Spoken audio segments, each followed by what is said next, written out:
আর আজকের ভিডিওটা হচ্ছে আমাদের কলকাতার এই আশেপাশে তোমাদের অনেকের জানা অজানার একটা মন্দির।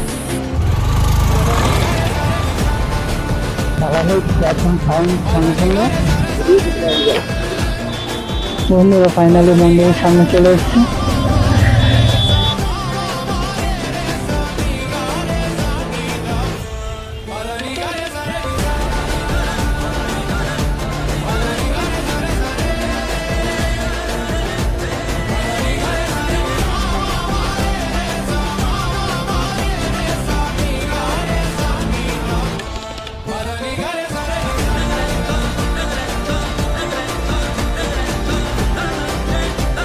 এই মন্দিরটা কলকাতার মধ্যেই অবস্থিত। আপনার যদি এই মন্দিরটা ভালো লেগে থাকে, এই চ্যানেলে ফুল ভিডিও দেওয়া রয়েছে, একবার চেক আউট করতে পারেন। আর ভিডিওটা যদি ভালো লাগে সাবস্ক্রাইব অবশ্যই করবেন। দেখা হচ্ছে নেক্সট কোনো ভিডিও, নেক্সট কোনো রাইডে।